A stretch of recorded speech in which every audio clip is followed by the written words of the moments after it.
नमस्कार। हिंदी साहित्य सागर में आप सबका स्वागत है। मैं हूं सुनीता तदगुर और लेके आई हूं जितेंद्र नाथ मिश्र जी की कुछ रचनाएं। तो शुरू करती हूं। पहली रचना जिसका शीर्षक है चाहत। चाहत है तैरता रहूं संसारिक सागर में और जीवन मृत्यु दो किनारों के बीच खोजता रहूं मुक्ति के अनुपम द्वार। चाहत है भटकना दोनों कूलों पर और झूलता रहूं उस सुंदर से झूले पर जिसमें सुख दुख की रस्सी लगी हो। चाहत है सदैव बंद रहे मोक्ष के द्वार, जिससे भक्त और भगवान का मिलन सांसारिक सागर में सदैव होता रहे।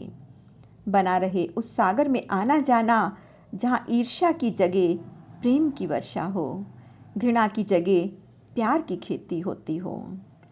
बहुत खूबसूरत। तो ये थी जितेंद्र जी की पहली रचना और अब सुना रही हूँ ये दूसरी रचना इनकी जिसका शीर्षक है अमृत और अमरता।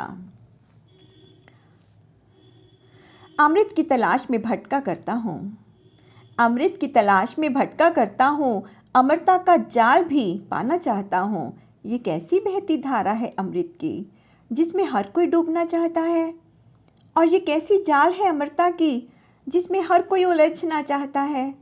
चाहता हूँ छोड़ दूँ अमृत की तलाश, चाहता हूँ छोड़ दूँ अमृत की तलाश, चाहता हूँ काट डालूँ अमृता का जाल जिसके लिए बेचैन मारा फिरता हूँ। छोड़ नहीं पाता पर अमृत की तलाश, न काट पाता हूँ अमृता का वह जाल जिसमें सदैव उलझना चाहता हूँ। स्वार्थी हूँ सदैव यही कहोगे तुम, इसीलिए न छोड़ पाया अमृत का मोह और न काट पाया अमृता का जाल। मेरे अंतर मन को कभी न समझोगे तुम, मेरे अंतर मन को कभी न समझोगे तुम। क्यों नहीं छोड़ा अमृत का तलाश, क्यों नहीं काटा अमृता का जाल। सुनो बताता हूँ एक राज जो दिल में है, भवसागर में नहाते रहना चाहता हूँ। अमृता के भवजाल में अपने आप को और तुम्हें भी उलझाए रखना चाहता हूँ। वाह, बहुत खूबसूरत। तो अब है जितेंद्र नाथ मिश्र जी की एक और रचना जो लेख है नव वर्ष का विरोध कहाँ तक सही है। 1 जनवरी को प्रतिवर्ष विश्व के अन्य देशों की भांति भारतवर्ष में भी युवा वर्ग बहुत ही उत्साह के साथ मनाते हैं। कुछ संगठन नव वर्ष का विरोध भी करते हैं। उन संगठनों का कहना है कि हम लोगों का नव वर्ष तो चैत्र मास से आरंभ होता है, ये तो गुलामी का प्रतीक है। विरोध कीजिए, विरोध करना आपका अधिकार है, पर कुछ प्रश्न हैं, विरोध करने वाले क्या उसका उत्तर दे सकते हैं। हिंदी साहित्य में विदेशज शब्दों को प्रमुखता से स्थान दिया गया है, जैसे कि स्टेशन, प्लेटफॉर्म, ग्लास इत्यादि।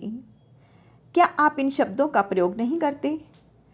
क्या हिंदी साहित्य में समाहित करने वाले विद्वानों का विरोध करते हुए अपने बच्चों को शब्द के भेद में विदेशज शब्द नहीं पढ़ाएंगे क्या? विरोध करने के पहले क्या आप बता सकते हैं कि भारतीय पोशाक आप और अपने परिवार के बच्चों को पहनाते हैं क्या? क्या आपको पता है कि भारतीय परिधान क्या है? नहीं, मुझे विश्वास है कि भारतीय पोशाक के बारे में आपको जानकारी नहीं है। मैं आपको बता देता हूँ कि पुरुष वर्ग के लिए धोती और अचकन है।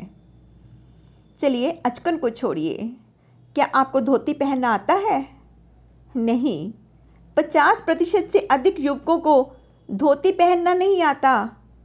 आप तो शर्ट और पैंट पहनते हैं, जूता मोजा पहनने वाले हैं।